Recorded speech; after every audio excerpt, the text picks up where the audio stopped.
بسم الله الرحمن الرحيم. والنجم إذا هوى ما ضل صاحبكم وما غوى وما ينطق عن الهوى إن هو إلا وحي يوحى علمه شديد القوى ذو مرة فاستوى وهو بالأفق الأعلى ثم دنا فتدلى فكان قاب قوسين أو أدنى فأوحى إلى عبده ما أوحى ما كذب الفؤاد ما رأى أفتمارونه على ما يرى ولقد رآه نزلة أخرى عند سدرة المنتهى عندها جنة المأوى إذ يغشى السدرة ما يغشى ما زاغ البصر وما طغى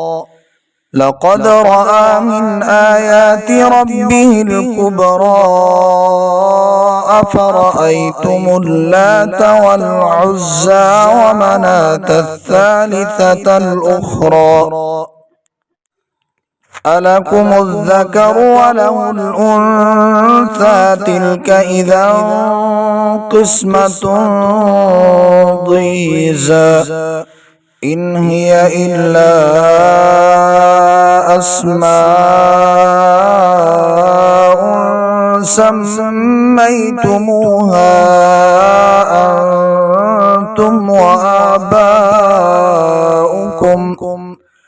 أنتم وآباؤكم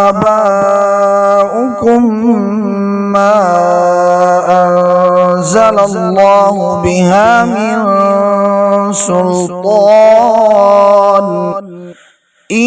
يتبعون إلا الظن وما تهوى الأنفس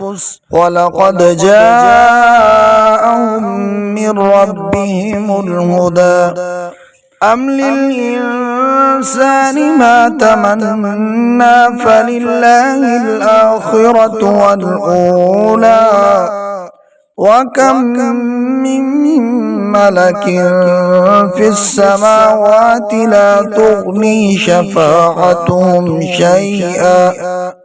لا تغني شفاعتهم شيئا إلا من بعد أن يأذن الله لمن يشاء ويرضى إن الذين لا يؤمنون بالآخرة ليسمون الملائكة تسمية الأنثى وما لهم به من علم إن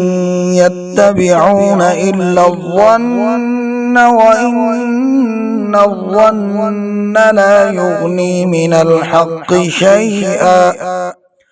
فأعرض عمن تولى عن ذكرنا ولم يرد إلا الحياة الدنيا ذلك مبلغهم من العلم إن ربك هو أعلم بمن ضل عن سبيله وهو أعلم بمن اهتدى ولله ما في السماوات وما في الأرض ليجزي الذين أساءوا بما عملوا ويجزي الذين أحسنوا بالحسنى الذين يجتنبون كبائر الإثم والفواحش إلا اللمم إن ربك واسع المغفرة هو أعلم بكم إذ أنشأكم من الأرض وإذ أنتم أجنة في بطون أمهاتكم فلا تزكوا أنفسكم هو أعلم بمن اتقى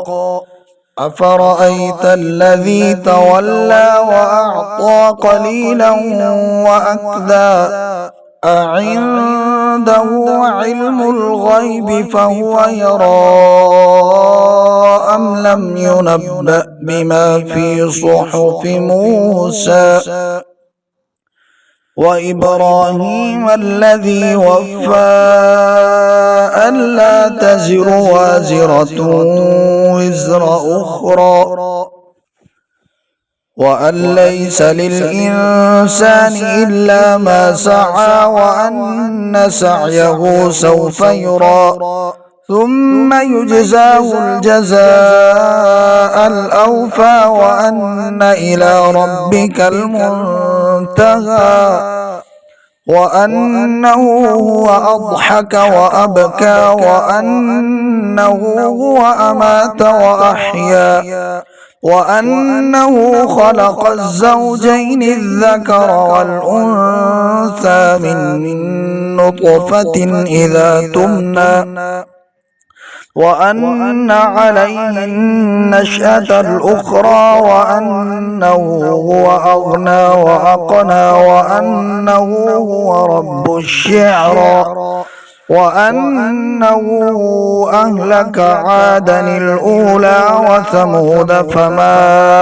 أبقى وقوم نوح من قبل إنهم كانوا هم أظلم وأطغى والمؤتفكة أهوى فغشاها ما غشا فبأي آلاء ربك تتمارى هذا نذير من النذر الأولى أزفت الآزفة ليس لها من دون الله كاشفة أفمن هذا الحديث تعجبون وتضحكون ولا تبكون وأنتم سامدون